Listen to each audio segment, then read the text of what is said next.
Hello, hope you're having a wonderful day. We are here to read in the book of Mark, chapter 5. We're reading for context to understand the events that are occurring and understand what is being said and to learn what we can from that and apply that to our lives. Now here in chapter 5, Jesus had just calmed the storm, and he and the disciples were in the boat, and they just came to the other side of the sea. I believe that is most likely the Sea of Galilee. Nonetheless, they came to the other side of the sea. This is verse 1, chapter 5 of Mark, verse 1. They came to the other side of the sea, to the country of Gerasenes. Now this says Gerasenes, and in Matthew, and it could be a different name for some reason I don't understand, but in Matthew it's called Gadarenes. Maybe it's just two different names for the same region. Maybe one is like a county name and one is a state name. I don't know. It's kind of like that type of thing. It could be a town and then maybe a region name, and there could be slight differences for that reason. Again, I can't say, but this says to the country of the Gerasenes, and in Matthew they had called it Gadarenes. And when Jesus stepped out of the boat, immediately there met him out of the tombs a man with an unclean spirit. The reason I wanted to make a point of telling you that, I'm sorry, just to back up, is because this is the same story. This is the same events that happened back in Matthew, where Jesus had cleansed this man of unclean spirits. So you're going to recognize this. This is a little more detailed account than the other. So immediately there met him out of the tombs a man with an unclean spirit. He lived among the tombs, and no one could bind him any more, not even with a chain, for he had often been bound with shackles and chains. But he wrenched the chains apart, and he broke the shackles in pieces. No one had the strength to subdue him. Night and day among the tombs and on the mountains he was always crying out and bruising himself with stones. And when he saw Jesus from afar, he ran and fell down before him. And crying out with a loud voice, he said, "What have you to do with me, Jesus, Son of the Most High God? I adjure you by God, do not torment me." For he was saying to him, "Come out of the man, you unclean spirit." And Jesus asked him, "What is your name?" He replied, "My name is Legion, for we are many." Now let me move the screen here. I am going to try to do right by you and keep this correct. So verse 10, and he begged him earnestly not to send them out of the country. Now a great herd of pigs was feeding there on the hillside, and they begged him, the demons or the unclean spirits were begging Jesus, saying, "Send us to the pigs, let us enter them." So he gave them permission, and the unclean spirits came out and entered the pigs. And the herd, numbering about 2,000, rushed down the steep bank into the sea and were drowned in the sea. The herdsmen fled and told it in the city and in the country. And people came to see what it was that had happened. And they came to Jesus and saw the demon-possessed man, the one who had had the legion, sitting there, clothed and in his right mind, and they were afraid. And those who had seen it described to them what had happened to the demon-possessed man and to the pigs. And they began to beg Jesus to depart from their region. Here we go. This is the same thing I thought when I read this in Matthew. Is, these people are scared. They're scared, but why are they scared of Jesus, the one who can get rid of the unclean spirits? I'm not sure I totally understand why that was the case, but they are afraid of him.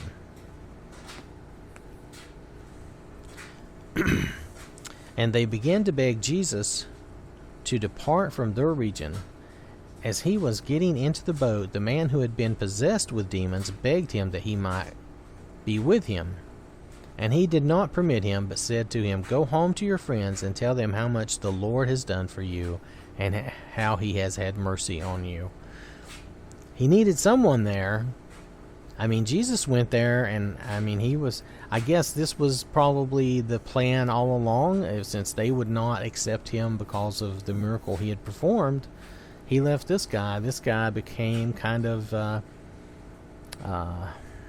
trying to think of the right word, kind of became I'm getting the wrong word in my head, I apologize. A missionary. Became kind of a missionary for Jesus here. And he stayed here, and hopefully he spread the word. So verse 20, and he went away and began to proclaim in the Decapolis how much Jesus had done for him, and everyone marveled. Well, they all knew who this guy was. This guy had created a ruckus, and he had made it so that people couldn't go out there where he was or around him. I think in Matthew it said that people couldn't get through that area anymore because he would be there, and he was just, nobody was able to deal with him. So here we have kind of this man. Jesus said, no, you can't come with me, but hey, go tell the people what the Lord has done for you.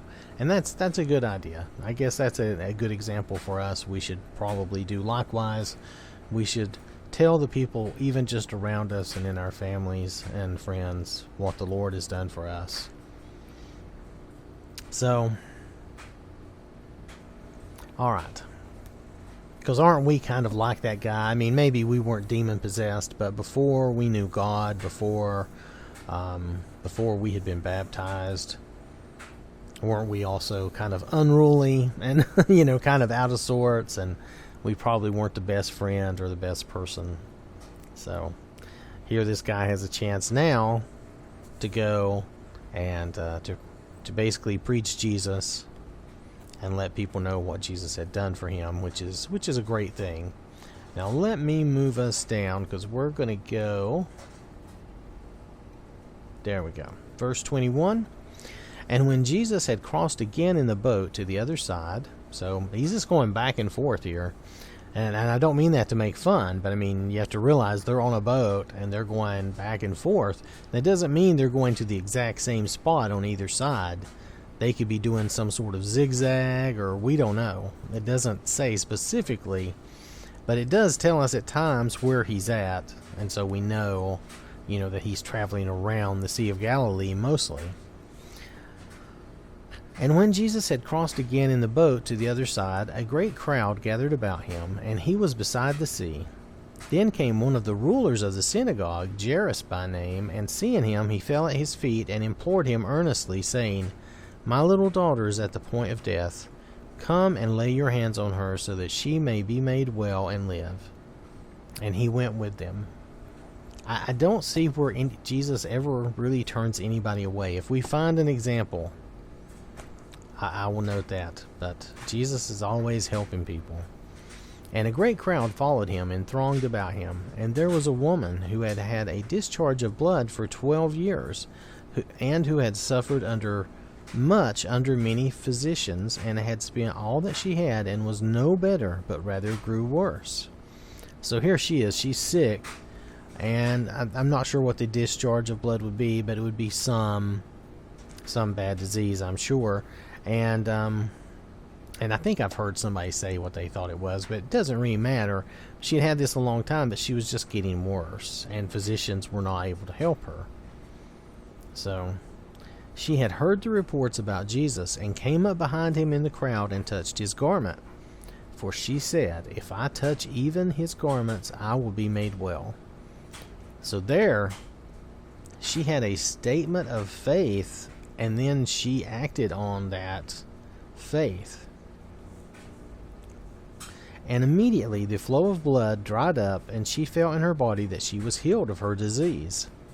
And Jesus, perceiving in himself that power had gone out from him, immediately turned about in the crowd and said, Who touched my garments?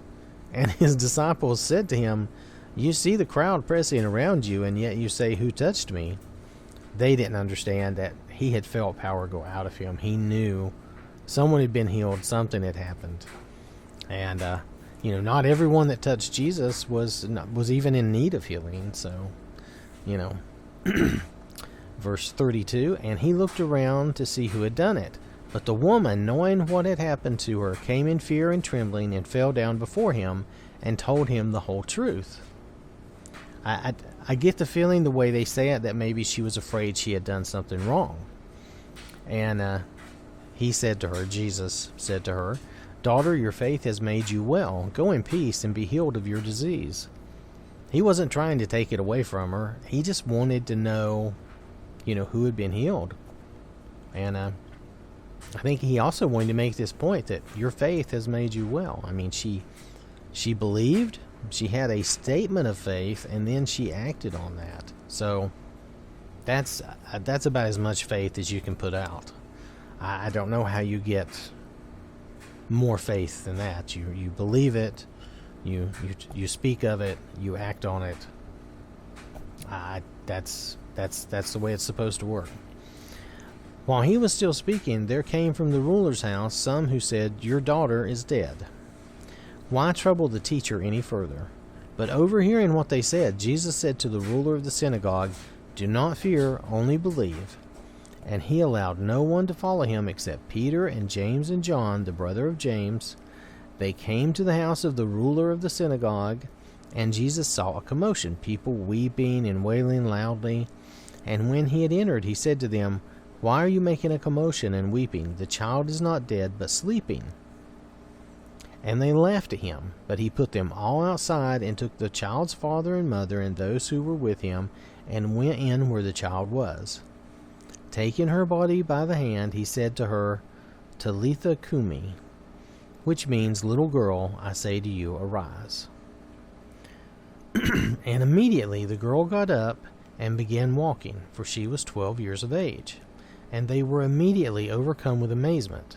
And he strictly charged them that no one should know this, and told them to give her something to eat. So this was a ruler of the synagogue, and this may explain why some of the Pharisees and the ruling body definitely knew and believed in Jesus. Here Jesus came and basically healed their daughter. Now, was she dead or not? Jesus says she wasn't, so I would have to think she was maybe in a coma, or she was maybe really close to death, but not dead. And I apologize. I let you down. I did not keep the screen up. I do apologize for that. But this was a big part of Jesus' ministry, helping possessed people, casting out the unclean spirits, and healing others, and just people believing in him and having faith to just touch him and be healed without really. The power came out of him, of course, because he was God in the flesh, but he didn't really have to do anything directly himself. They believed, as did this elderly. Well, I started to say this was an older woman. It says she's had the disease for 12 years. Let me look. There was a woman. It does not say she was an older woman. It may say that in one of the other accounts. So, and that's okay. But so this woman had that for 12 years, though she'd had that for quite some time. So, all right. So these are examples of faith and of Jesus healing and casting out unclean spirits. It's also, in the first, it's kind of an example of fear, where they had asked Jesus to leave their area, their region, which just seems weird to me still. But it's like they were just afraid. So, and it says that they were afraid. So you can miss it. Don't let your fear, I would say from that, don't let your fear keep you away from Jesus or God and make you miss out on anything.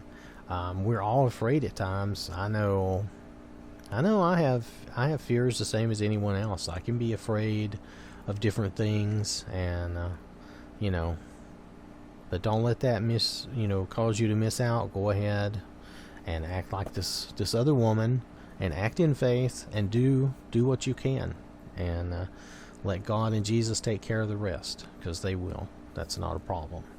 All right, so that is the end of chapter 5. And when next we come back, we'll move on to chapter 6 of Mark.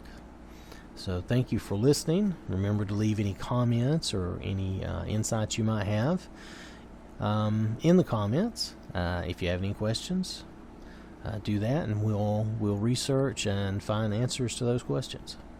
Okay? All right. Thank you very much. God bless you.